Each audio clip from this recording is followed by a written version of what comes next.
We're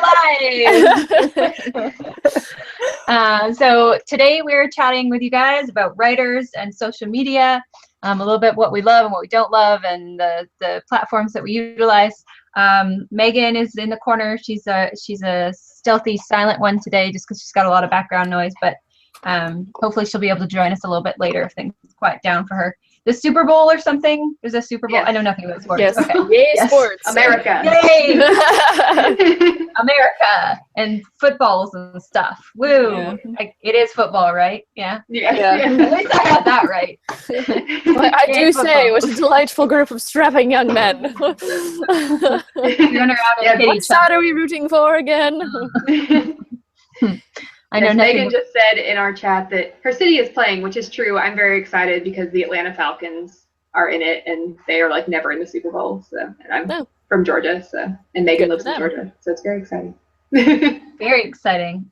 Yes. That's for you guys. So that's who we're rooting for, Rachel. Okay. And Georgia's better than the Patriots. Again, yay sports! Like those Patriots. Patriots. Okay, so they got accused of deflating balls last year. So if you heard about that, that's who they are. Oh yeah. There's just so many jokes that no, I'm not gonna go there. I'm just not gonna go there. Because we are not gonna devolve into that kind of chat. Okay, so at least not on air. No, off air, you don't want to know the things that go on behind the scenes. So you do want to know, but you're never gonna find out. But you never will.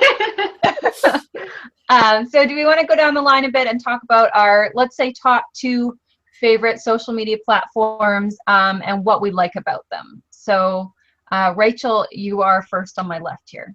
Oh, okay, that's cool. So I am definitely an Instagram person, just because if any of you don't know, I do some modeling on the side. So Instagram is where the modeling's at. And there's a lot of like big book people on there as well for big bookstagrammers. And then is YouTube a social media website? Not really. Yeah. I mean, kind of. Well, sure, of course. Yeah. If we're going to count it, I'm going to also say YouTube because of the WordNerds and my own channel and how many hours I spend watching other people do stuff. Yeah, probably those guys. Cool. And Kyra? Well, Twitter definitely is where I do a lot of my book stuff. I use Facebook, but not really for book stuff. I'm on Wattpad. I like Wattpad pretty well for chatting, but Twitter's my go-to. Nice. Getting a little more into Instagram. Yeah, I know Twitter is like the place for all of the writing world, and I'm trying to get more into it, but I'm just like, I don't know. It's not doing it too much for me. But then also I'm like, but everyone's there. Am I missing something? That's always a worry. Are they talking about cool stuff without me? And Emma. Yeah, I definitely really like Twitter, and I think it's definitely the spot where like writers go to talk to each other. And I mean to fans too, but there's a lot of writers on there and a lot of like important conversations happening, and like sometimes it becomes a mess. But I like that, and I like that it's, even though it can be difficult to like for people to express things in 140 characters, and sometimes that's what causes the mess. I like that everything's so succinct, and sometimes people do threads, but you don't have to open up the thread if you don't want to read it. Unlike like Facebook, sometimes I'm scrolling through and people have these like huge statuses, and I'm like, I don't care. Twitter is like a good like just quick rundown. And I'm trying to think what other one I like. That's mostly what I use, guys.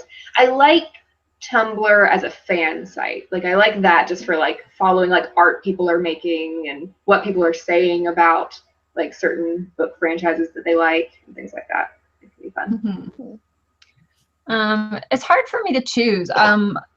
A year ago, or maybe not even a year ago, like not that long ago, I probably would have said Twitter, but it's just, I feel like it really has, I don't want to say devolved, but almost. Yeah, like Emma was saying, it can be a bit of a mess, and then like I'll go onto it for news right now. Let's just leave it at that. It's not the same book Twitter I used to know. But so I think Instagram has taken precedence for me, which is funny because at first I felt like an old fogey and I was like, how does this work? What do the buttons do? But I really like Instagram now because it's very booky. Like there's so many book hashtags and like some really good bookshelfy and like all the fun hashtags, and you can kind of go explore what people are reading, and there's like mini reviews under their pictures. So I'm really enjoying that. And then YouTube probably has to be my other favorite, of course, because I've got the why WordNerds obviously are my favorite, one of the favorite platforms, and then also have my private channel as well. So those are probably my top two right now. It changes as the platforms change. I also want to know, how do y'all feel about Snapchat? That's where I am an old person. I have no idea how Snapchat works. I don't have an account. Thank you. Yes. I'm confused whenever people talk about it. I was like, oh, Snapchat's like this huge thing. I got Snapchat 3 days ago, and only because my friend bullied me into getting it so that she could send me snaps of her cat. That's the only reason. Megan's husband has been trying to convince me to get Snapchat so I can see pictures of their dog. Yeah, he's like, look at the cool pictures you're missing out on. I'm not gonna call I just anybody. don't understand. I'm not gonna post anything. Like, I don't know how to use anything, and I'm just like, you know what? It's fine. I don't care. I would rather use Instagram. I'd rather use Facebook or whatever. But I just think it's funny. Just people are like, so like, why did you have Snapchat? You need Snapchat. I'm like, oh my god. I don't know. But I mean, cute cat photos. I was going to suggest like go around saying like go down the line and say like what platforms you don't get or like that you've tried and you're like no, and that's so funny because Rachel, you just started talking about Snapchat because my Snapchat is my number one thing that I'm like, I'll sign up because everyone's like, sign up, everyone's on that, like because all your teen readers are on there, and I'm like, okay, I don't want to be like the old fart who doesn't have Snapchat or whatever. Yeah, no, so, I'm like a 70-year-old man at heart. Like again, I got the hang of Instagram, but on Snapchat I'm just like, what does this button do? And I'm like accidentally sending things and like snapping things I don't want to, and I'm like 70 years old when it comes to Snapchat. Even with Instagram, like I like Instagram and I like scrolling through it and seeing things, but I don't post that much because I'm like, I have no idea how to make this picture look good. I don't know, like, people have these like really pretty pictures of like books and stuff. I'm like, I don't know how to do this. You know the way that they do that? They get a professional camera and then take photos. Yeah, and true. Sync those cameras. Oh my god, I just know. Yeah. No, that's too ridiculous. I don't have time to like set up a professional studio and do this. And it makes sense if that's your main platform that you're on, and you're because you're like, I follow a girl who's like a clothing model or whatever. That's what she does. She goes to thrift stores, she puts together cute outfits, and she models them, and she has this giant Instagram account. And I'm like, okay, because she's making money off of it. So it makes sense for her to put money into making very professional photos.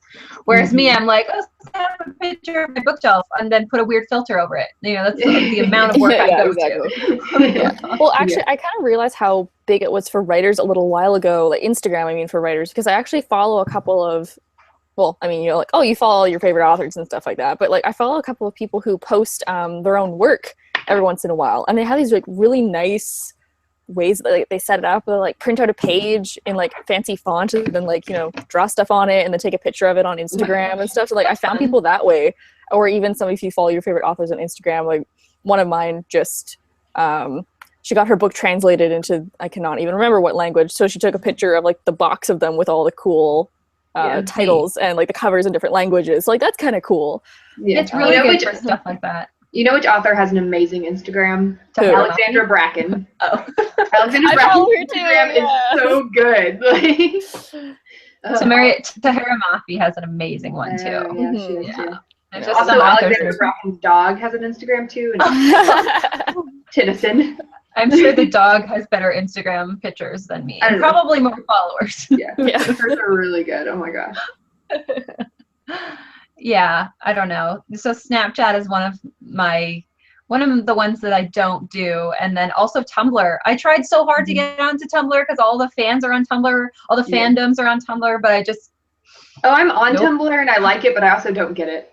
Yeah. Like I occasionally reblog. I never create unique content. I don't even know how, I don't think. No. Or what I would put. Well, I'm constantly. But I mostly just use it for scrolling through things. Like I don't know. Like sometimes if I've just finished a book and I'm like, oh, I want to see what people like. I'll search the title of the book and see fan art people have created. I'm like, oh, that's cool. But yeah, I like it, but I'm not very good at it. Yeah, I don't know how to use Tumblr either. Like, I've wanted to for so long because I had a good couple friends that were really invested in Tumblr, and so I was like, well, I guess this is something I should be doing. And then so I like made the account, and then I'm just like, what do I do with this? Yeah, I'm very much an observer on Tumblr. Yes. I think the problem is that there's sometimes pressure for you know, for authors and writers to be on certain websites, to be on everything, which is, I think, really ridiculous. And there are just going to be some platforms that you just don't get. And that's a good way of saying it. Like, I just don't get Snapchat. Not even necessarily that I can't figure it out, because if I put my time into it, I could, but I don't get it. You know, I have someone send me a picture of then they're making like a funny face, and I'm like, what's the point of that was my biggest thing about Snapchat, where I'm just like, I don't care enough about it, and like I don't understand it. Like, I actually didn't understand Twitter when it first came along either, to be fair. But like, okay, if I'm gonna, like, you know, make a statement about something, I'm gonna put it on Facebook. Or if I'm going to take a picture of something, I'm gonna put it on Instagram. Like, I don't need this like step by step of my day for everybody. Like, I don't get, like, if it's important enough to me, I will post it somewhere else that is more permanent, you know what I mean? Well, so like, that's because I feel like Instagram is like a level of, and actually Instagram, I don't know if you guys have been utilizing the story section of Instagram. No, it's Snapchat. It's like Snapchat actually, and Instagram. It is. And now that they've combined it, I'm like, I don't need Snapchat at all anymore, because I have it all in one go on Instagram. And I actually have used the story a couple of times because it's right there, and I actually think it's simpler than Snapchat's version of it. I mean, almost identical, because I think they want to sort of steal people from Snapchat is what I'm guessing. But it's still a little bit simpler. And I do enjoy clicking through people's stories because of the people I follow I'm very interested in, like the big name authors and stuff. So Beth Revis is, you know, tweeting her, or not tweeting her, Instagramming her story about like the book she's writing or whatever. I'm like, okay, this is interesting. It's not like a snap of your Starbucks coffee you got that morning. I don't care about what flavor of Starbucks coffee you got. Unless you're like J.K. Rowling, and then I'm like, everything about you is interesting. You need to know in case you meet her, so you can buy her a drink. Like.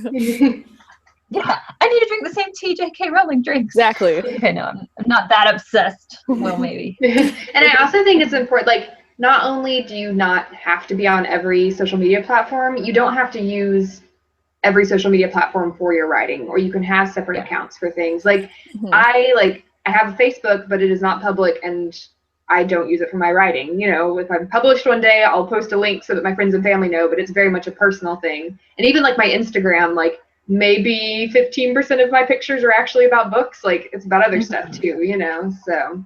Yeah, well, I think like on Facebook, like I never post anything about my own writing, and I very rarely post anything about book stuff. It's more just like, well, sometimes it's about modeling, sometimes it's just about like daily like life stuff, and then like Instagram is mostly for modeling and like book pictures. I'm trying to get more into like the bookstagram kind of like aesthetic. I'm trying to do that.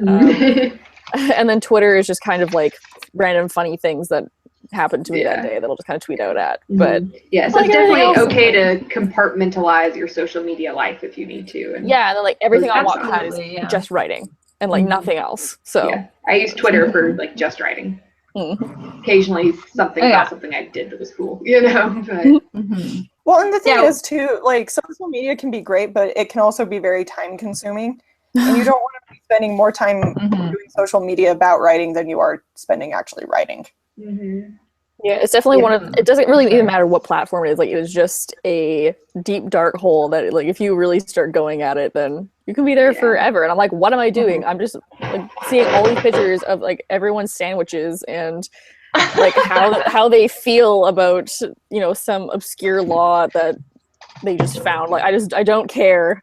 And like, why am I here 2 hours later? And I would rather, I should be, you know, like I pop on Twitter to check the am writing hashtags, and 4 hours later, I'm like, what am I doing here? And I think it's Susan Dennard who always says, like, it's better to do like a couple of social media platforms and like do them well than to try and like spread yourself out across all of them and like be terrible at it. So yeah, that is my firm belief. Like, I occasionally, you know, I would feel bad about dropping off a Snapchat or dropping off a Tumblr, or actually, that's what my video that's going up tomorrow is about for WordNerds, is that I stopped blogging recently because I hate it. And if you hate something, your audience can tell. Yeah.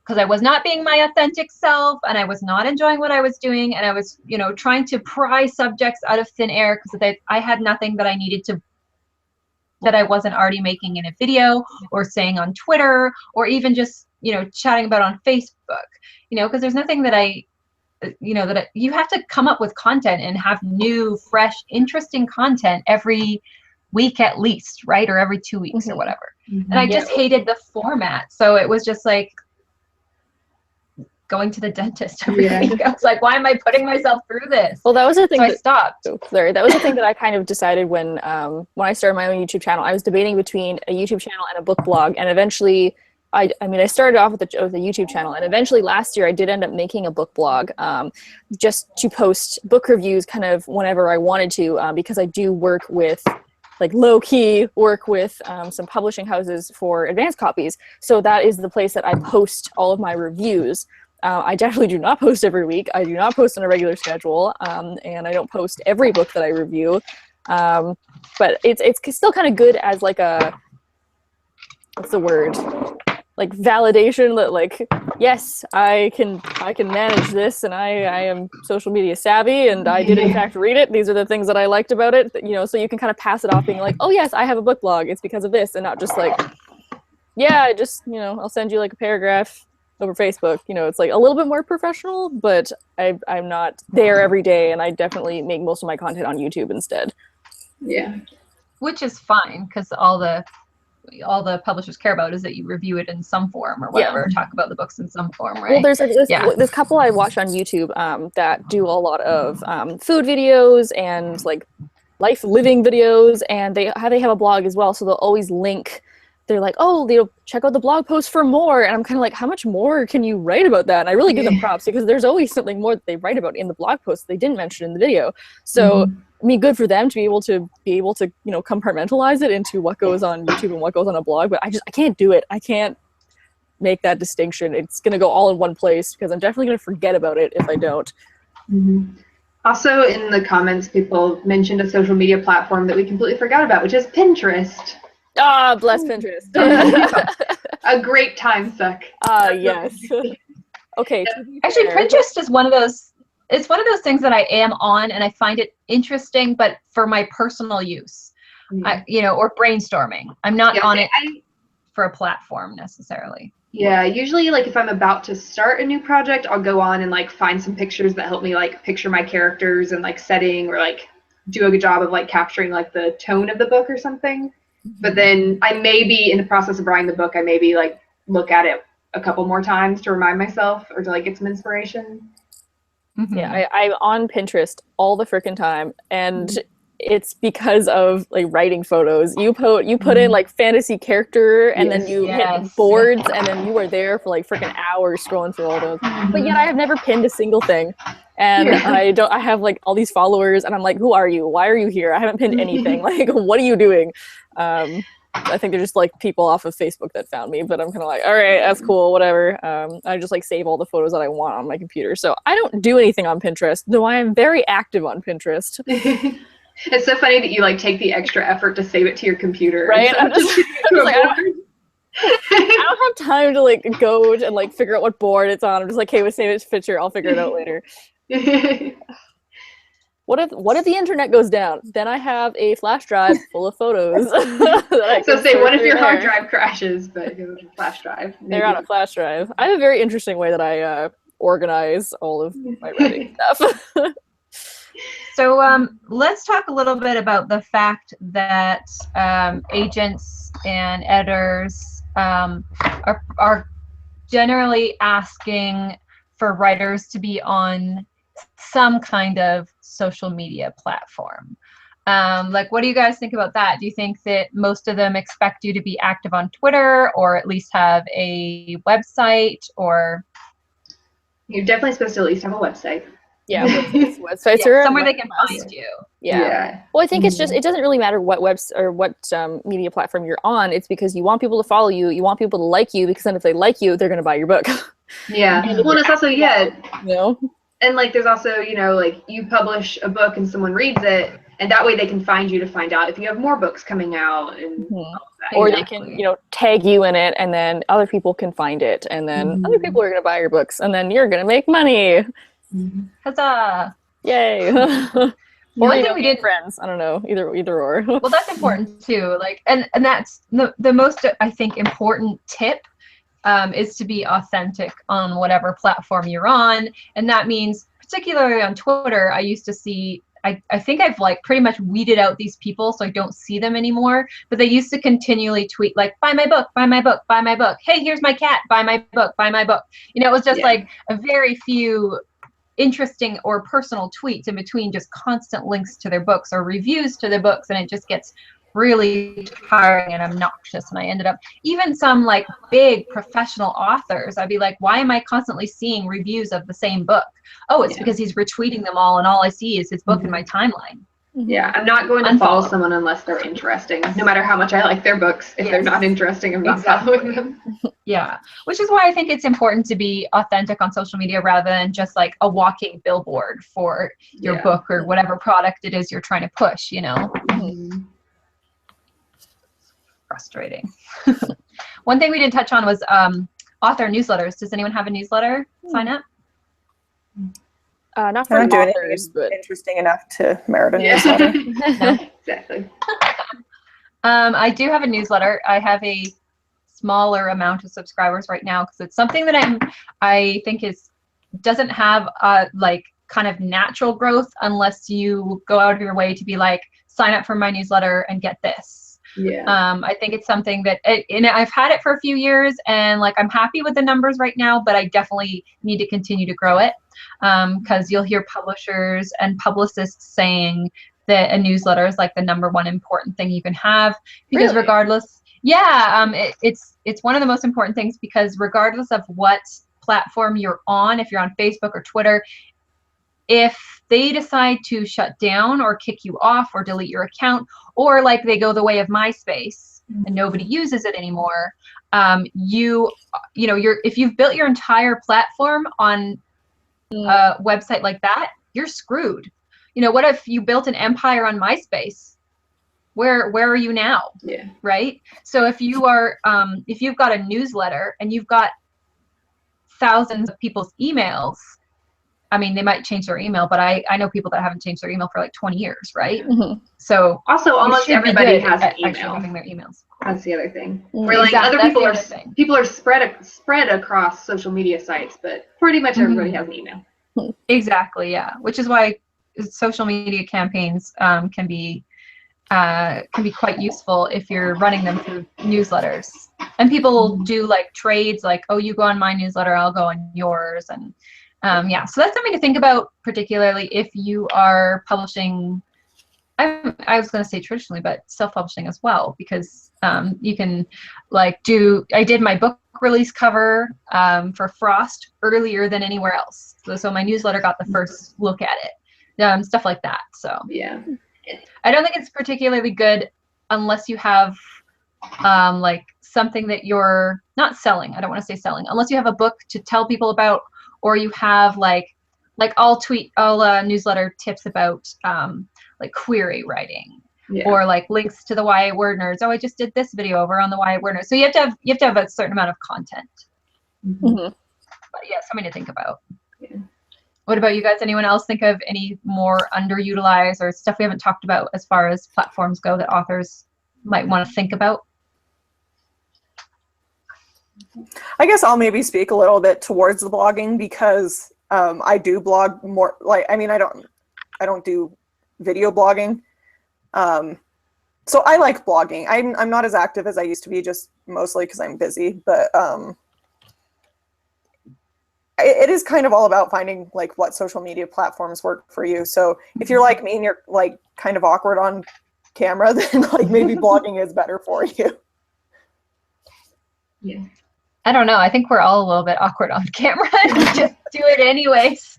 Well, exactly. I can put together a blog post in 15, 20 minutes, and getting the same amount of content in a video blog would take me like 2 hours. Yeah. So Let's say like part of my consideration.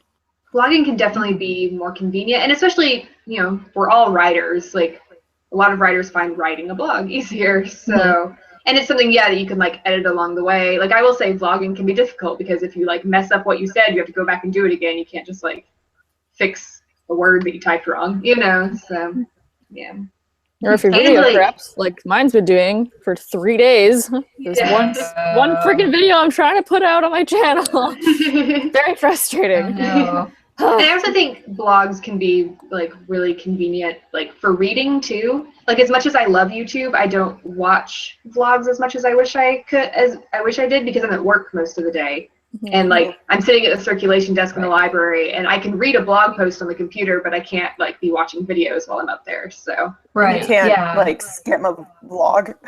Yeah, like, and a there lot should of be blog somewhere posts I'll go through into like the bullet points, and it's like, okay, I kind of got the gist of that, and then if I want to read a certain part more, I'll read a little closer. But you can't really do that with a vlog. Yeah, that's why it's good to have somewhere that you can write out like a little longer posts. Like, I know that some authors, if they don't have a blog, they keep a Tumblr, and that's kind of where their blog is, which I think is more appealing to me than an actual like WordPress blog would be, even though I don't Tumblr or whatever.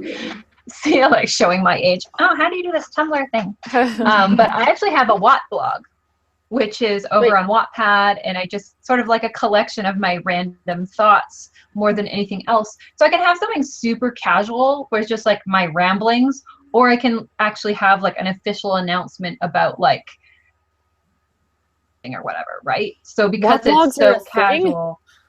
Yeah, I have a couple people that have Watt blogs. Yeah, it's just like you just create a book on your profile, and then each new chapter is a new blog post. Oh, okay. And it's just so much simpler than a stupid WordPress setup. So like now I like WordPress. Like, I hate WordPress. Really? Oh my God. I don't know why. There's just a few things that like I said, like you just don't get it. And that's one, like Tumblr, Snapchat, and then WordPress is one of my like top 5 hated websites. Like, but it's one of the only places that I know how to use. Like, I'm too lazy to bother trying to figure out my website. I actually have somebody that I've hired to do it that is going to be doing it like later this year. But actually what I've done, because I've switched over from blogging, I stopped blogging. I'm just doing it occasionally on Wattpad. I'm just going to have like my WordPress set up with like a landing page, it's called. So basically it's just a post in the sand you can go to find all stuff about E. Latimer, and I don't have to touch it or change it at all. Ah, gotcha. Yeah. So the only thing I would ever update it for is if I'm like someday, fingers crossed, going on tour or something, and then I would update a news section. I'm going to these places. Other than that, no touching it, which is just works out beautifully for me. Yeah. I think that's another important thing to consider with deciding like what platforms to use is like the amount of time it's going to take you to learn how to use something. Yes, exactly. Yeah, if it's something that's going to be super time intensive and you're going to have to like read a lot of blog posts and watch a bunch of videos, and then it might not be worth your time. Yeah, I find I'm not entirely sure how good this is for like writing purposes, but I'm just going to use as an example, like Wix is the free website builder, and I built my own modeling website off of that, and it was really easy. Like, it does take a little while to like put everything together, but it is fairly simple to work out. And WordPress is like, it's all right. I mean, I like it mostly because I'm not really extremely tech savvy, so I'm not really, making all these fancy categories and, picture collage posts, and so I'm really just like, it's new blog post, copy paste in what I wrote and then publish. Like, that's really all I'm doing with it. So I don't know exactly how complicated it is because I haven't dived into that yet. So if anybody has recommendations for like good, easy websites to use, leave those down below. I'm sure we all, and also, well, maybe not all of us, but like some of us, and people in the comments would appreciate that.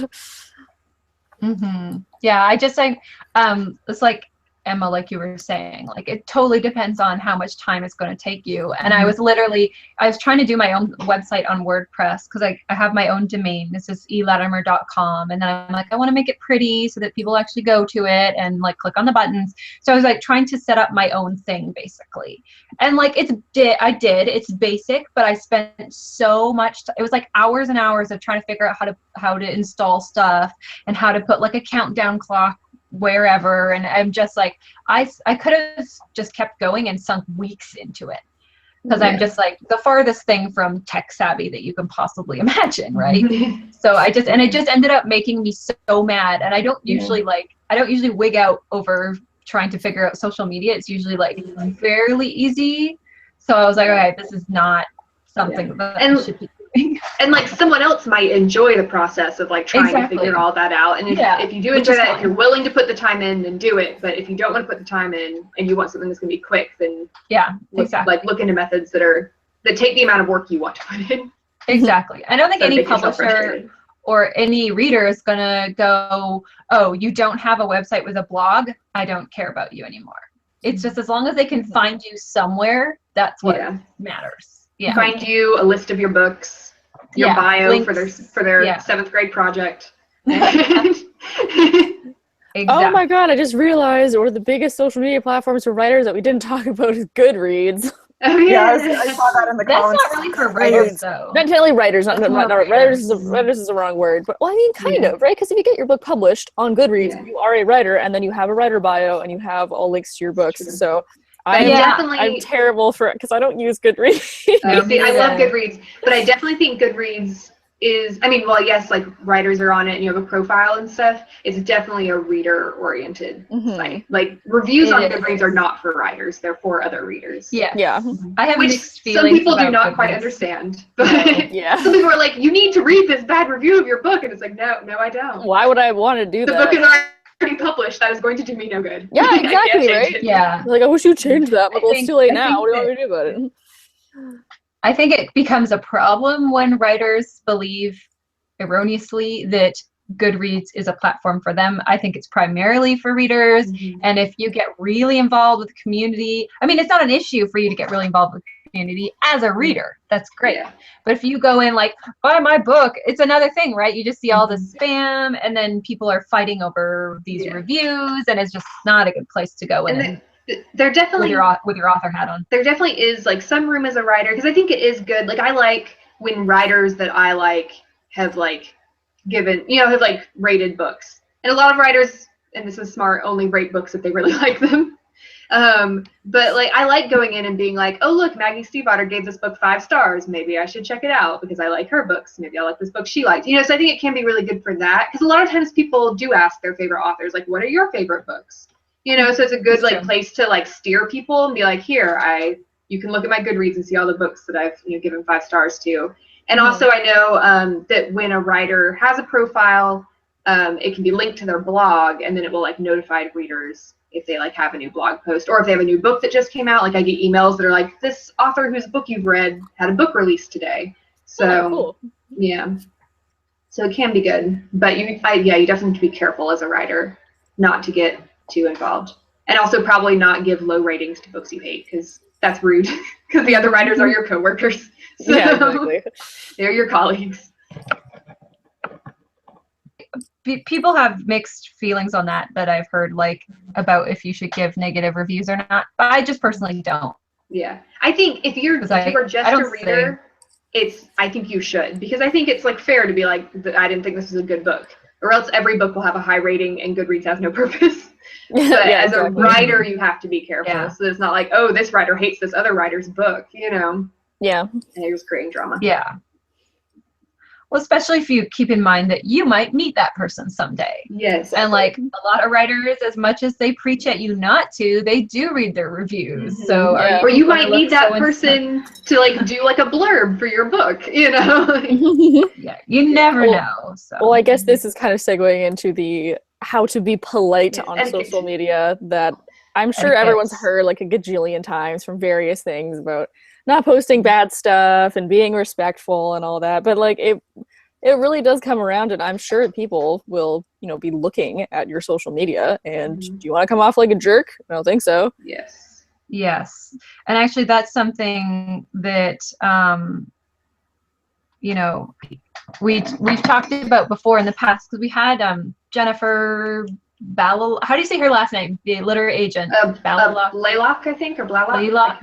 Yeah, because she did a guest blog for us a while ago, because some crazy writer guy had been like bashing her with like her using her real name on his blog, like writing this long post. And like I've seen, you wouldn't think that anyone would do this because it's a totally unprofessional, crazy thing to do. But the amount of people I've seen bashing agents and editors and even other authors on Twitter and on their blogs is just crazy. Like people see that and they talk about it, and people in the industry talk to each other, and other authors talk to each other. And don't say anything online you wouldn't say in like a room full of your peers or your mother. I've heard people say, don't say anything you wouldn't say to your mother. Or like if you had an office job, like, don't say anything that you wouldn't like say in a conference room full of your coworkers, you know, like about one of them, you know, or about your boss or I think people just think because either they have the, anonymity of the screen, or if it's, I'm just one person, like they're not going to find me, or like they're not going to bother with me. Like it doesn't really matter what industry you're in. Like people are going to talk and people are going to compare. So I mean, exactly. Like there's some guy bashing this one agent, and she finds out about it, like she's gonna be like, hey, just so you know, this person is not good to work with. Their rocker. And then she's gonna tell all her agent friends, and they're gonna tell all their agent industry friends. It's a much smaller industry than you think. So we do, I think, have a few questions, unless anyone. I would also say on the subject of etiquette, like, just it's important to remember that you don't have to get involved in every conversation. Because I see sometimes, like, someone's talking about something really important about representation, and then, like, a white guy is like, I gotta jump in and put my 2 cents in. It's like, you really don't have to. Like, you don't have to get involved in every little thing. Pick your battles. Like, there's no need. Because, you sit back and listen. You don't always have to be involved in every conversation. If it's not about you, you don't really need to get involved in it. Yeah, and actually even,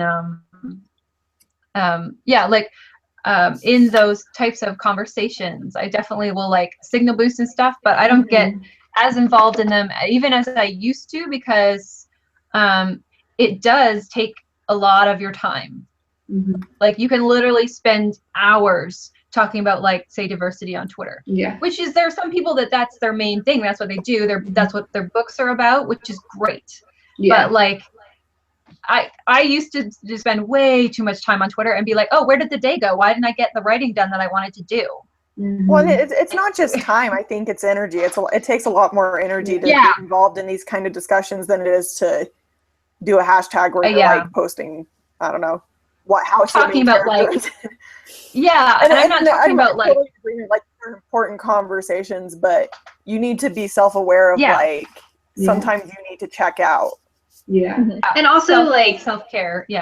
They can be very important conversations, but like your voice isn't always needed for it. Like, yes, signal boost, like Erin was talking about, like retweet people who are saying important things, but like you aren't needed to always jump in and like give your 2 cents when other people are saying what needs to be said. You don't have to like say it again.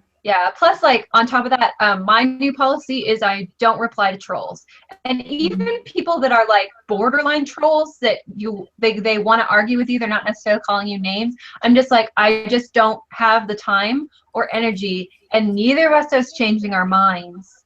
So I think that's kind of it. Like, how much energy do you want to put into possibly changing someone's mind? Because sometimes they go there and they're like, I'm not changing no matter what. I have never had an argument on Twitter that has ended up changing anyone's mind. I've never even seen one that has changed someone's mind, because it's just us versus whoever, and everyone's mad, and it just devolves into garbage, and it's not helpful to anyone a lot of the time, right?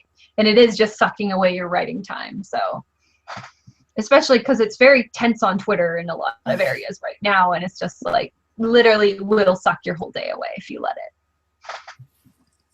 And it's great to promote diversity, but you can do that through your writing, right?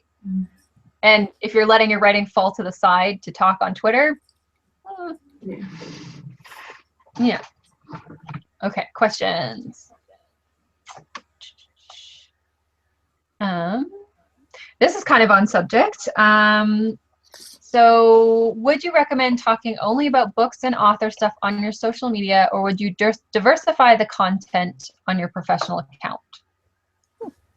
I mean, I post stuff like when I go to like Disney World or something because I love it. Yeah. So definitely, like I think that's another aspect of being authentic. Like if there's other things you love, then yeah, post about them.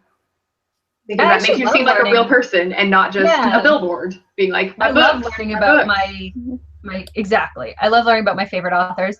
If you want to see somebody who's kind of like goes off on funny tangents and stuff, Maureen Johnson is amazing. She is so good at Twitter. Oh my gosh. Also, like every author who has a dog, I love when they post about their dogs. Yes. Yeah.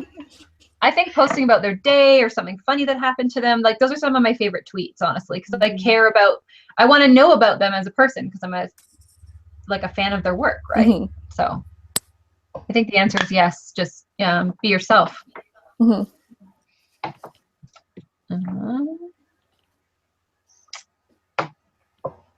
Talk amongst yourselves. I'm looking at the questions. I'm gonna say I want to say something, and I'm not quite sure how this is gonna come across. But for any kind of social media site and everything, and like the whole like posting diverse I was gonna say quality. That's not true. Stuff. What's the word I'm looking for that begins with a Q? Content? Thank you. Not a Q. Not quite a Q, but enough. It's like if you're making, an author account or something like that, you want to be authentic. So if you want to post pictures of your cat, like that's cool. But you also have to remember that people are going to be following you because it's your author account. So if you have like a professional account and you're posting pictures of like your lunch every day or like your cat every day, like I'm sure that's cool and everything. People will like that, but people are also like, but I'm following you because of a reason. So you kind of have to be like, hey, this is what I'm writing, or this is my book, or this is here's me writing edits. Like even that's something. Yeah. Definitely. You kind of have to remember, like you have to, keep the mix up there. Yeah. Yeah, definitely. Because sometimes I'm like on Instagram and I'm like, I think I posted like 6 photos in a row of like my cat and then like a book. I probably should post something modelly because that is like my Instagram. That's my Instagram handle is for that. So just you gotta like keep it. You gotta brand yourself a little bit. Yes. Also, I like Simone Watson shared the quote: "Seek first to understand, then to be understood." And definitely good advice with your social media and arguments and discussions. Like, listen first and like get to a point where you understand everything that's going on before you try to like jump into anything. Absolutely. That's why like I did a lot of like thinking and looking at the people that are now I'm losing my words. This is your fault, Rachel. Sorry. The people that are promoting diversity and the diverse authors that promote their books that have diverse characters, like listening to a lot of that, I follow a lot of them and buying their books and promoting their books and signal boosting them is a great way to learn more about diversity and diverse characters and what to do and more importantly what not to do, I think. And then eventually maybe getting comfortable or getting enough knowledge to talk about it or to write your own diverse characters and stuff like that, right? So we had one question about, I don't know anything about this, I don't know if you guys do, but we thought of Amazon closing their social media site for writers called Write On. I've never been on that. I didn't even know that existed. No, I didn't know that existed until now. Sorry. But I've never done anything with it. So, I mean, that kind of sucks, but. I'm assuming because of all our reactions, like, nope, never been there, never heard of it. That's probably why they're closing, because I would say the majority of people have the same reaction. I'm pretty sure that's like one of those things that you can kind of write whatever you want. So it's like a kind of self-publishing thing. I'm not sure if they get a percentage of it. They probably do. But I know a lot of people is like, oh, here's like, I wrote like a how-to pamphlet on, how to make green smoothies. And then I sold it on Amazon for, $2 and then people can buy like ebooks kind of. And I'm pretty sure that's what that was. If I'm not right, then that's just what I've heard. I think that's like Kindle Direct Publishing. Yeah, kind of like that. Because from the question, I'm assuming that this was kind of like Wattpad or Fiction Press, where it's just you were posting stuff for free. But I don't know. Yes, because I don't know if it was Jody or if it was somebody else that was also like wondering about what the future of other sites like for instance, Wattpad, and I don't think you have to worry about Wattpad closing at all. Nope. I know the staff there, and it's just get booming and getting bigger all the time. It was something like 15 million or something Really? users. No, I was gonna say when I like about halfway through when I first started, but it's like way beyond that now. It's like over 18 million unique users or whatever. It's crazy, and it just keeps getting bigger, so it's not closing anytime soon. I don't know if we have any more questions. Someone kind of in that same thread mentioned Swoon Reads. Swoon Reads is like a subset of like a Macmillan imprint. I have a couple friends who have published through Swoon Reads. So it's a little like Wattpad in the sense that you can like upload a story. But when you upload your story there, people can read it, they can comment on it. And then I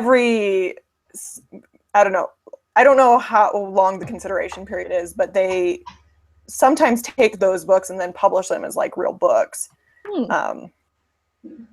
So you can actually get published through Macmillan that way. I don't know how many books per year they do, but I think it might be, I don't know. I have no idea, but. I looked it up. What did you say they? I looked it up and right on was from like. where? What were you asking? Sorry. Go ahead. No, I was just saying that I looked it up and Right On is like Wattpad or Fiction Press. Like it's just a completely free thing where you can like comment on people's stories and all that. So. Oh, okay. Then I was wrong. I wonder what I was thinking of then, because I definitely heard of the other thing. Direct publishing or whatever it's called. Okay, probably. Amazon also had like a fan fiction part that people could publish, and then they would pick it up. Really? Yeah, I can't remember.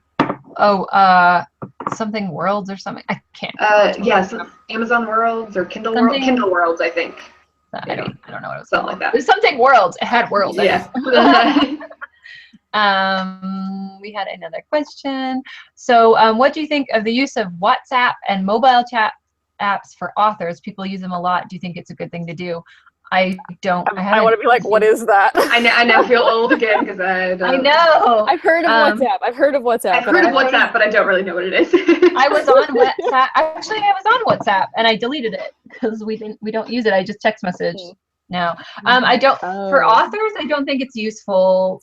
As far as I know, from what I saw from WhatsApp, it's just like chat amongst your friends. And there's like a lot of apps like that you just use to chat with your friends and communicate with each other. And it's free and it's cheaper than text messages or whatever. And that's not necessarily going to help you out as an author, I don't think. So just something to chat with your friends about or on, I should say. Do you know any authors who aren't on social media but are doing really well? I don't. So I can't think of any off the top of my head. I don't think is on Suzanne Collins. Any sort of social media. Well, she had a website. I know she had like a blog / website for her like original middle grade series. I didn't hear this. Who is this? Suzanne Collins. Suzanne Collins. Oh, yeah, okay. Suzanne Collins. Actually, I was just talking about her yesterday. Honestly, like, she hasn't really published anything since, and I'm wondering if she's like going to continue writing. Yeah. She probably is. She might have. Yeah, I don't know. It's funny because very few people have heard of her middle grade series. She's just obviously famous for one thing. I mean, she's before Hunger Games, like the Gregor books were actually like fairly popular, but yeah, no one really talks about them anymore. I've never heard of them. Yeah. I don't feel like she's a great example because she had that just ginormous hit, and so obviously she's going to do really well regardless of what she does. She could live in a cave. Well, the first Hunger Games the first Hunger Books game came out in what, like 2009, 2010, 2008, maybe. Like, yeah, a while ago. Yeah, like long enough ago that I think it was less. Like there wasn't really that much social media than it is now. I feel like there are some older authors who have done it. Like I actually just looked it up because I wasn't sure, but like Megan Whalen Turner, who wrote the Queen's Thief series, she doesn't have like any social media. Like she has a website, but that's about it, and she doesn't even update things very often. But also like she published her first book and won the Newbery in like 1997. So like damn. She's been around long enough that like people find out when the new book's coming out because it's a big deal because it takes like 5 years.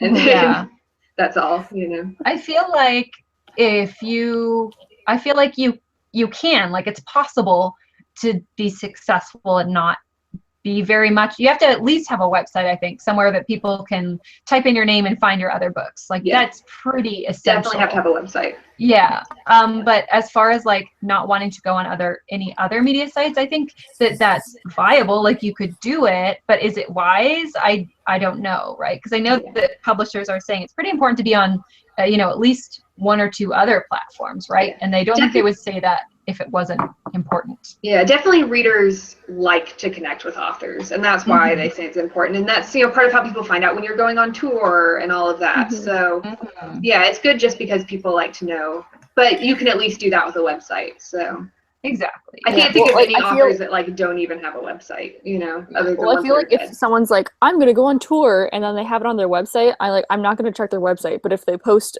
or if they tweet about it, like, oh, okay, then I know. So I think it's helpful to at least have one other one. That's true. Also, Megan said that Tamora Pierce has a Twitter, but for how big she is, she doesn't really have that many followers. So that's the one who doesn't really do all social media. Yeah, probably. I'm assuming she got big and then went on Twitter. Yeah. Like J.K. Rowling was huge before she was ever active on Twitter, right? Yeah. She had that Twitter that she had tweeted like 4 times in like 5 years or something. Yeah, it was like once a year. Funny. And now she's so much more active, which is interesting. Yeah. I don't know. I do think that people say that Twitter doesn't sell books, but I don't necessarily agree, because I know I've bought books before. Like I've never heard of Maureen Johnson until someone retweeted her into my timeline. I was like, this lady's hilarious. And then I went out and bought literally all of the books that she's ever written. I mean, I can't be the only one that's discovered someone and like loved them. Susan Dennard, like I wouldn't, until Truthwitch, I wouldn't have read any of her books, and even social media, like her books got big because of social media. So. I think so. Yeah, I'm pretty sure I saw it on Instagram. Yeah, like I checked out the Something Strange and Deadly series years ago just because like she was really cool online and was like really helpful to authors. So I read a lot of stuff and add a lot of stuff to my TBR, not even so much because like I know the author or I follow the author and like them, but because my friends have recommended it. Oh, definitely. Or like an author you love, like anytime like Becky Albertalli is like, this is a super adorable book, I'm like, okay, I'm adding that to my Goodreads. Right. Yeah, I think people say that because sales can't at least directly be tracked to Twitter, I'm guessing. So there's not necessarily reliable stats from that. It's really hard to attribute it. Yeah, I don't think you can attribute it, but I don't think you can deny that it happens either, right? Like just from so much people word of saying, mouth on Twitter. Yeah, exactly. Yeah. I know when I see a YA book that's like, it was like Truthwitch, right? That I saw over and over on Twitter because so many of the people that I follow were so excited about it. So of course, when I see it in the bookstore, I'm like, well, I have to buy this one because the cover is so familiar to me now that I automatically want to pick it up, right? Yeah, exactly. So. Well, I follow a lot of bookstagrammers and like bloggers and stuff that will post pictures of, oh, I got this advanced copy, reading it right now. And as soon as I see that, I'm like, oh, okay, I want that one. So literally I have like an entire folder of screenshots on my phone of just books that I've seen that I'm like, oh, that looks so cool. Like, I want to read that. And then I'll just take a picture of it. And then, this happens.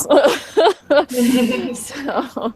Something I've always found really interesting is Susan Dennard has talked about before how she has a different trilogy that came out before Truthwitch. And overworld or underworld or something. Something strange and deadly. Yeah. Oh, and it's a great trilogy. But she's talked about how like she has a huge following on her website, but people didn't really buy Something Strange and Deadly the way they bought Truthwitch. And so she's talked in the past about how that word of mouth is like crazy valuable, and like she didn't have it as much for Something Strange and Deadly. But then like assembling a street team and stuff was like the move that helped her become a bestseller. Well, and also with Truthwitch, like on her newsletter, like she decided like when she first started on Truthwitch that she would like let her readers follow the process. And so like she, from the very beginning of when she first started working on that book, she was like updating you every week on how it was going. So people got really invested into that book because of it, because they like, we saw like all the struggles she went through trying to figure things out, so. Yeah, I felt so invested. Yeah, I felt like I had a part in that book. I remember this is one, like when I very first started using Instagram, there was someone that like liked one of my book photos. And so I clicked on his profile, and he was a writer, and he was posting his word counts, like pictures of his word counts, or sentences from his latest chapter or something like that, and I kind of got to see him as his manuscript grew, and then I also got to see it when he took a picture of his like acceptance letter for when he like got an agent and then got accepted as it being published. So of course I'm like, oh, that's so cool. So now I'm like, I don't even remember what it was, but now I'm like, I want to go read that book because now I know, you know, from the very beginning. So I saw its conception. yeah, exactly.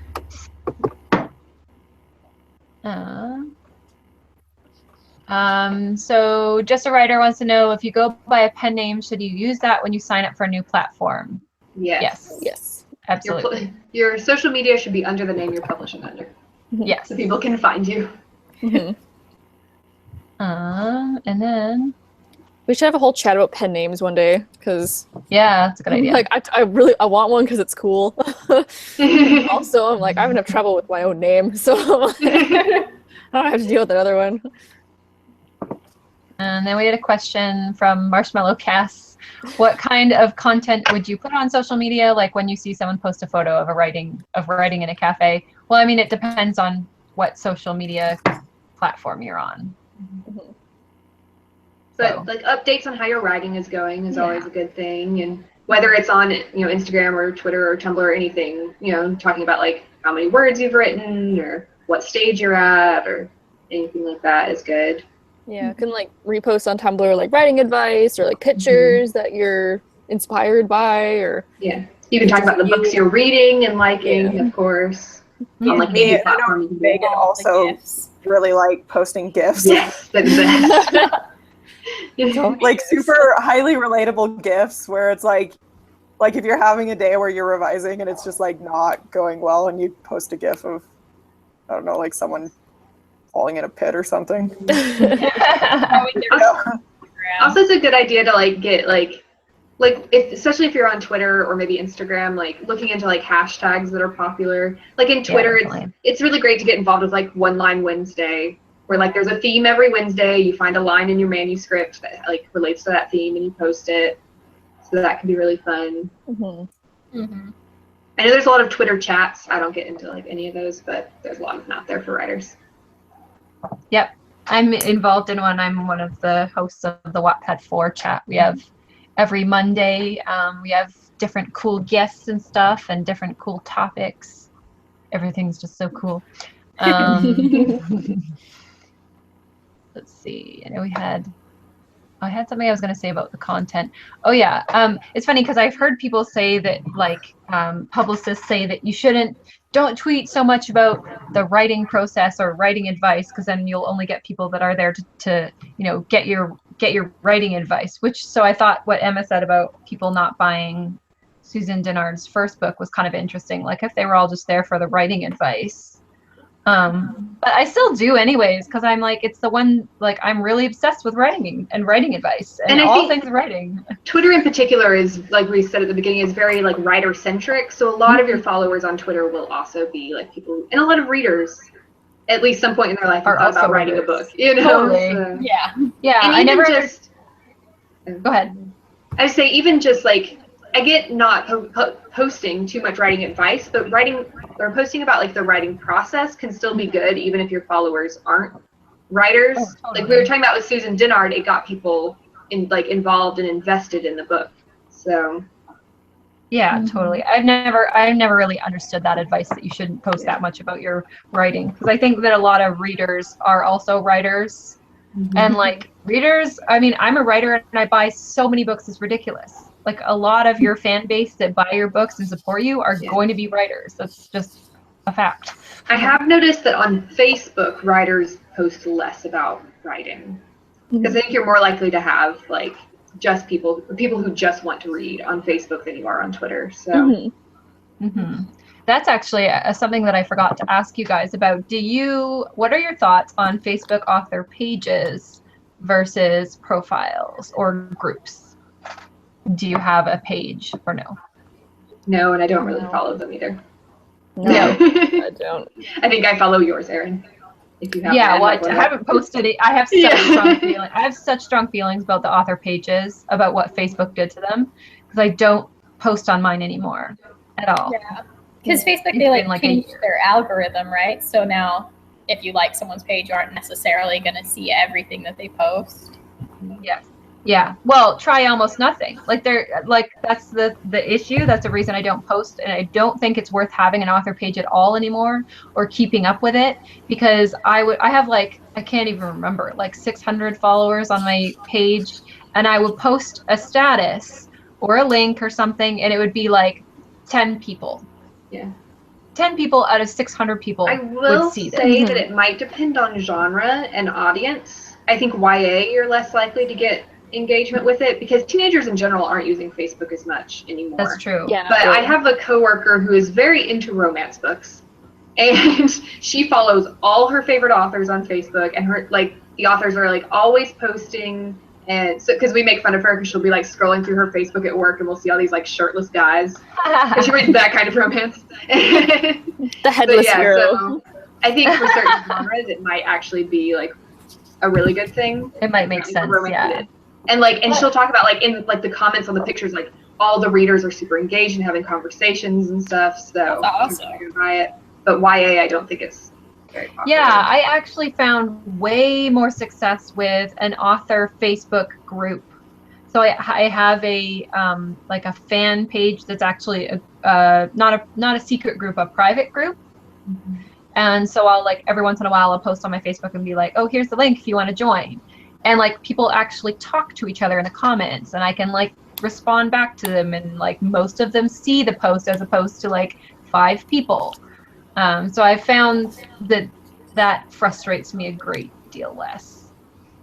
And then I also just have my Facebook page open for anyone who wants to friend me.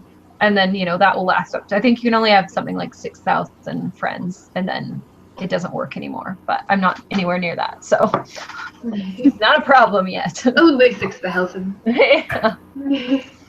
I don't think that'll be a problem for a while. Let's see if we have any more questions. I don't know if Megan wants to know the score. Yes.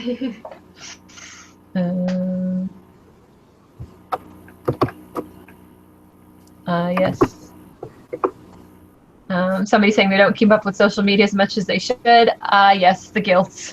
Mm-hmm. Yeah. Sometimes I'll look at my Twitter and I'll be like, oh goodness, I haven't posted anything in forever. I've just retweeted a bunch of stuff. And I actually like kind of hate that when people just retweet things, and sometimes I'll look at mine and be like, oh crap. Oops. No original content in a while, sorry. Yeah, that's what I was like with my blog. So I was finally like, no, I'm done. Cut this off. I'm not bothering anymore. Yeah. I feel like so much of deciding what social media you want to use is just figuring out what you like the best and what is the most comfortable for you. Like what is going to be the easiest for you to do consistently that also has viewers or readers or whatever. Mm-hmm. Yeah, and I know like it does depend on where your audience is. Like if you're writing, I don't know, really manly crime novels, Pinterest is probably not the place that you want to try to set up your platform. And which is why I was trying to like get over my old foginess and get on Snapchat, because a lot of YA readers are probably on Snapchat, but I also don't think it's like the right platform for me, right? So there has to be that balance between finding out where your audience is and then finding out what works for you. So I also get so annoyed like when an author posts on Twitter and they're like, oh, this like crazy thing happened to me, go to my Snapchat to see the full story, and I'm like, I can't. Oh my God. I want to know the story. I want to know the story, but I don't have a Snapchat. Yeah, I feel like people in YouTube videos will be like, if you were on my Snapchat, you have already seen this, and I'm like, I don't. I'm not on your Snapchat, okay? Not on Snapchat. I am on Snapchat. I wasn't on the camera when you guys were talking about this, but I am on Snapchat. But that's one of those, like, it's just for me. Like, my only Snapchat friends are, like, my family. Like, my sister-in-law added me, and I was like, whoa, this is maybe too many friends on Snapchat. was To saying put earlier, it in perspective, Megan and I aren't even friends on Snapchat. Yeah, I didn't even know you. I don't think I have you on Snapchat either.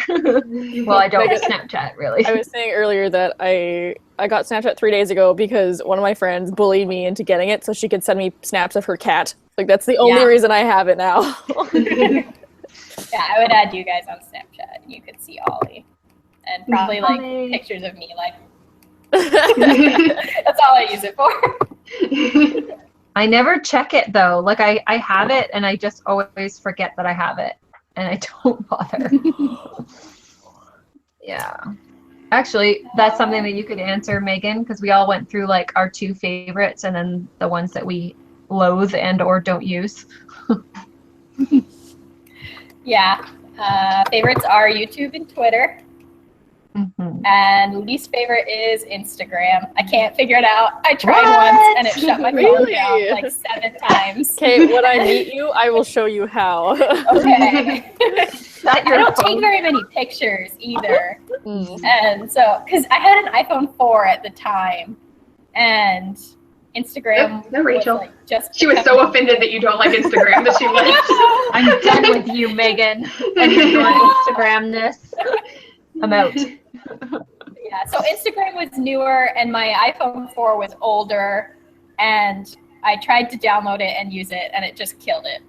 It was bad. Sorry, I just disappeared for a second. I thought you were mad at me For not having Instagram. I'm over this conversation. Okay, so obviously we all use Google Chat, clearly. But has anyone seen and or noticed in Instagram and Facebook both recently added a live chat, a live video? Yes. Yeah. Has anyone used that yet? Twitter too. No. I think it's annoying when people go on Facebook Live. Yeah. Right? I'm like, I don't care enough to see it. The only person I care about is Misha Collins. I love when Misha Collins goes Agreed. See, I just know a bunch of people, like, they're not celebrities, they're just random people I know, who, like, go on Facebook Live to tell you about, like, their unique makeup that they're selling, or, like, their, like, skincare thing they're selling, and they're like, oh my gosh, let me show you how great my face looks, buy this skincare, and I'm like, I don't want to see this. I've seen 2 people just be, like, at the club. Like, I'm at the club right now. Like, no one cares. Nobody It's cares. like, let me Facebook Live me sitting in my car talking, and I'm like, I don't. No. I don't mind it though. Like you just get a little notification that pops up, and you're like, I can ignore it or whatever. See, when I'm scrolling through and I see the videos, but I'm like, why did you post this? I don't understand. Oh, okay. I just like the Facebook one. Yes, I'm just a mean person, okay, and I don't care about other people's lives. I find it interesting though but when I was on Instagram, like it was like one of my readers that I met on Wattpad, and then she's so much younger than me. She's a teenager, but she put up her like live Instagram thing, and I was like, oh, what's this? Because I hadn't figured out that they even did live stuff. And your name pops up when it tells you that you're watching. And they can see it. And she's like, oh, hi, Erin. I was like, I swear I'm not creeping on you. I just didn't understand. Like, I shouldn't feel bad or weird about it because it's like live and everyone can see it. But I'm like, I still feel weird because you're like in your bedroom dancing with your friends or whatever. And I'm like, oh, hey, look at this. I am also here. Super weird, yeah. But I don't know, it's still kind of cool. I don't know, I just like the immediateness of it because you can like comment while they're live and they talk back to you. And I did it once for, it was like a HarperCollins Show Us Where You Write type of thing. Oh, and cool. I toured my library and people were asking questions, and I don't know, it was really fun. But that was like a whole separate Periscope or something. Yeah, Periscope. Which I've only ever used once. I don't. Yeah. I think things like that can definitely be cool if you're like doing something cool, or if it's like a celebrity like Misha Collins or something. But a lot of times it just gets used for really mundane things. I'm like, yeah. Well, this is my breakfast. I watched like an hour and a half of Hannah Hart putting together a Swiss Army knife on. Oh my gosh. Sure. Like the important I have used it to things, watch like- mundane things. Oh, I have watched it for stupid things where like there was like the guy that was like trying to sit still for as long as possible with like cans on his head or something dumb. Like, I watched that. And you're complaining about people Instagramming their breakfast? Come on. Yeah. Well, I like actually, the puppy ones. I love the ones that have puppies. With dogs, I'm gonna watch. Yeah. does anybody run, or I mean, I'm sure you maybe listen to podcasts? I do like I podcasts. listen. Oh, There's an yes. awful lot of writer and reader podcasts, is. and I'm hoping that we'll have a guest vlogger on about podcasts in a little while. That'd be awesome. I do I'm like actually, podcasts. I'm obsessed with two right now. I'm listening to Story Grid podcast. Yeah, I've heard good things about that I one. love it. And the other one I really love, actually even more, is Pub Crawl. The Pub Crawl website is I like amazing. And then they actually have their own podcast too. And it's so good, you guys. It's so funny because there's two women on it, and one of them's an editor. I can't remember if the other one is as well. One of them has like a weirdly soothing voice, and I'm like listening to it like before bed, and I'm just like dozing off, and then I'm like, oh, what did I miss? Like, talking about getting published. Crap. You're too soothing, dang it. But yeah, it's really good because I get really bored. I'm not the type of person that can just like putz around and like clean up my kitchen and do laundry and stuff. I'm like, I'm bored. I want to go do something instead of cleaning my house. But if I put on a podcast, then I don't want to like hang myself instead of clean my kitchen. And I'm actually learning something at the same time. So Exactly. makes the chores I love getting bearable. ready for the day with a podcast on. Yeah, totally. Yes. So actually recommend Pub Crawl. It's a really awesome podcast. Also, like one of my friends has a podcast called Nose in a Book, and y'all should check it out. She does book reviews. Book review podcast? Yeah. That's cool. Oh my god, I cannot buy any more books right now though. I have a problem, you guys. I know we have more questions. We have lots of comments and questions. Thanks everyone who's tuning in. There's a ton of you, and you guys are amazing. Let's see. Oh, there's a football game on? Yeah, me too. I don't know nothing about this Go sports. football thing. Yay, sports. Yeah. What do you think about Twitter or blogs for fictional characters in our stories? That's a good question. Ooh. Why isn't Kelly here? That's a good question for Kelly. Yeah. I will say the reason I got on Twitter, however many years ago it was because of the Lizzie Bennet Diaries. Because I love that show, and I was watching it. If anyone doesn't know, it was a web series, and it was like a modern day take on Pride and Prejudice. And they set up Twitter accounts for all the characters and like Instagram accounts and stuff. And you could like, so it all tied in with the story. So like, because it was a weekly episode, and so between the episodes, they might tweet about things that happened. And you'd be like, oh my gosh, what is this? And then in like the next episode, it was like, That's a good marketing tactic. Yeah, so it was right. really cool. So like it was a very like multiple platform storytelling. And I got on Twitter so I could follow those characters. And here I am, however many years later. And I'm on Twitter. It's very clever, but honestly, all I can think about is how much time that was. Oh, definitely. They had a whole team of people to work on that because it was a show, you know. So as one person, that would be so much effort. There is a site called Simitator.com where you can make like fake statuses for basically any sort of social media, and that's kind of fun if you just want to like play around and. Yeah. I actually think it can be kind of a good exercise for like developing character voice. Like, what would my character sound like on Twitter? Yeah. Which is fine, and you can just do a couple tweets and be like, oh, if so-and-so had Twitter, which is so funny. It's a whole like another ball of wax to make an entire account for them and like try to tweet every day, and I just I'm tired thinking about it. Like I couldn't do it. Yeah. It's like I loved when like the marriage equality law was passed in the US.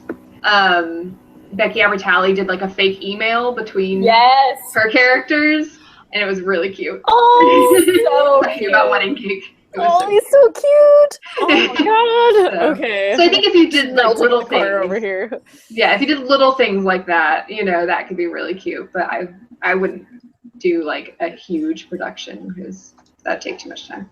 Yeah. What if that's the thing you want to do? Then, like. Right. Well, I mean, Kelly is not here, but I know that she's planning on doing that with some of her characters, which is a super cool idea.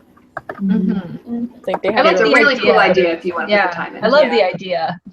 I think you would have to do, particularly if you had a lot of other things going on, you'd have to like hire someone to do it for you, essentially. We also had a question about blog tours and if they are effective for growing your audience. I have mixed feelings on this. Again, I feel like I've said that a lot in this chat, but I have both arranged blog tours for people and done blog tours myself, and they can't hurt. I will say, like, it doesn't hurt you to be on other people's blogs, but a lot of the time you're not going to sell a book from it. But, you know, if you pick the right blogs, you definitely might. You know, I had one or two people be like, oh, I'll check, this looks great, I'll check it out, you know, after and looking at the blog posts after they were posted, but who knows if that happens or not, right? But I mean, you might as well make the contacts, make friends with the people that you're, you know, guest posts. I actually like guest posts the best as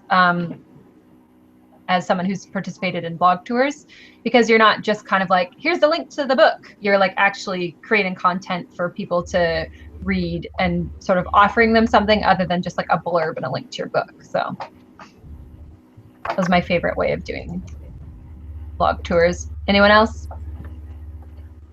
Yep. No. Shrug. Yeah, blog tour is a lot of work. That's why I have the mixed feelings, because it was frustrating to do a lot of work for another author and then see like almost nothing come from the blog tour. And then like they're, depending on who you choose to like arrange it for you or what blogs, sometimes like the person will forget that it's their day to put your blog post up and then you've done it for nothing. So I had frustrating blog tours as well as good ones. So I mean, it's like anything else, it's putting a lot of work into something and just hoping that it works. Yeah, it's one of many marketing options. And I know a lot of authors feel like it's not as useful as other options are. So yeah, you'll hear that definitely. It also kind of depends on how big of a blog, like what blogs you get in your blog tour. Like if you got a really big name one, then yeah, it could maybe help. Yeah, well, and it comes down to like those blog service people that are like, oh, well, we'll organize this blog tour for you, and they've got like bloggers that are signed up for their list so that they can send your posts out or whatever. I feel like a lot of those companies aren't very useful because the blogs that they've got on their list are really tiny and don't get a lot of hits. So yes, they're signing you up for 10 different blogs, but you know, 3 people are going to see. And that's 10 blog posts you have to write, so it's a lot of time for you. Yeah, exactly. Yeah. So it comes down to like, how much time do you want to invest versus how much do you think you're going to get out of this? I'm not sure about the wording of this question. What do you think that there are many famous authors that actually hire other people to use their social media? I'm guessing they're asking if famous authors hire other people to use social media. Or what do you think about people hiring? Oh, okay, yeah, maybe. Yeah. Well, I think, I mean, it's obviously a thing that happens because sometimes you are so busy. And it doesn't necessarily just have to stop with authors. I'm sure, you know, famous people also as well, you know, big actors or whatever, probably just don't have time to tweet about stuff every day. Or if you're James Patterson, you actually get people to write your books for you. Yeah. Oh, shots fired. I'm kind of split because I'm like, if you're super busy, you know, like, okay, but then also, you know, if it's just like here's a line from a book or whatever. But like, it's also like, that's yours, so it was like kind of weird to be like, yeah, you go tweet for me. Like, it's just a little strange. It kind of goes back to the like authenticness of your social media. You know, so I don't know. I don't think it's something that I would ever want to do. Like maybe having someone to help you with managing everything, but I wouldn't want someone else posting for me. I feel like that could be scary because who knows what they could post, you know. And they're going to go rogue on you. And and then it's like the point of social media for readers is to like have contact with the writers and interact with writers. And if it's not you, it's just someone you pay, like what's the point of it? Yeah, I feel like that could go really wrong if like that person was pretending to be you, and then it like somehow got out that it wasn't, and fans were like so offended. When I've seen it, usually it says something like tweets with these initials at the end are actually written by the famous person. Yeah. I like don't know of any authors who do it. I don't either. Yeah. No. So I will say I get it in other like realms, but like for writing, it just doesn't make sense to me to have someone else be posting for you. Because the point is supposed to be like your thoughts on things. And, My favorite ever is Stephen King's Twitter, because he writes the most horrifying stuff in the world, and his Twitter is just like pictures of his corgi. I love it. Doesn't he call her like the thing of terror? The thing of evil. The thing of evil. She's like the most cute evil thing I've ever seen. Oh my god, I want a corgi so bad. I remember Stephen King once tweeted something like, "Don't be afraid of clowns, everybody. Like, I don't get why everyone's so scared." And someone tweeted back at him like, "You made it that way. This is your fault, Stephen King." I will blame you forever. Right. So Courtney asks, do you think Wattpad will ever become like YouTube and let creators get paid for the content? And the answer is yes, or at least they are working on that right now. They have something called the Wattpad Futures Program. I hope I'm getting that right, which is something where they're working on rolling something out that I think embeds advertisement in the stories in order for, well, exactly like YouTube, so that content creators can get paid. But of course, they have to work all the bugs out and make sure that it's actually working and that people are getting like a fair cut and everything. So that I don't know how long until that will be rolled out over the entire platform. It might take a while. I don't know, but they are working on it. I know usually like on YouTube and things like that, when you are getting paid for it, they usually set like a minimum. Like you have to have earned this much on your channel before you get a check.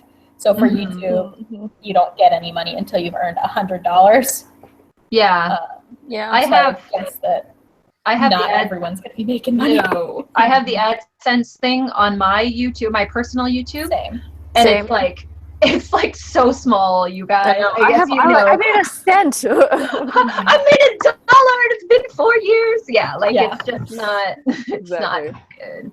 I mean, if you get like 6 million hits every video, then then you're gonna it.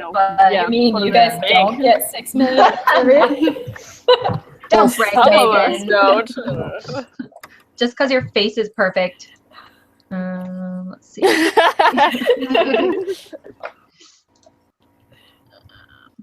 Trying to find more questions. So stuff about Harry Potter. Yeah. What's a good chat without some? That's right.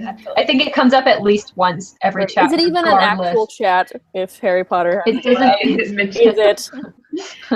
I don't think there is a chat that we have had on this channel without like.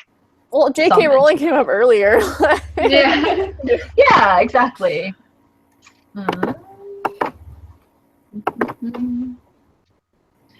I think it's just people chatting with each other. I think we've answered most of the questions that I can see. If I missed your question, I'm sorry. Please post it again.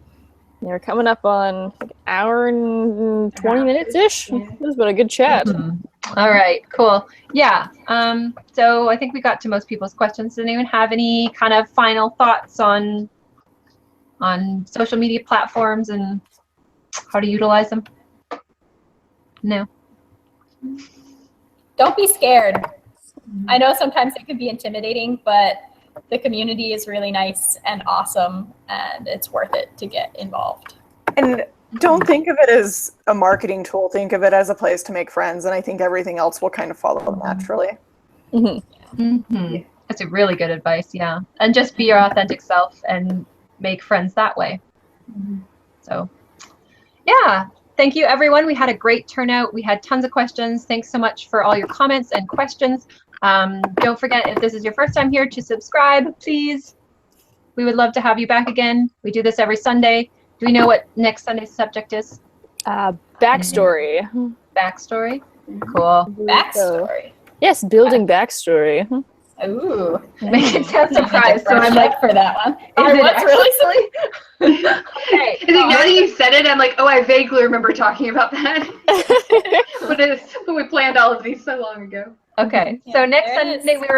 we are back talking about backstory. Get it? Pun intended. Oh, got it. So please return. Thanks. We'll see you next Sunday. Bye.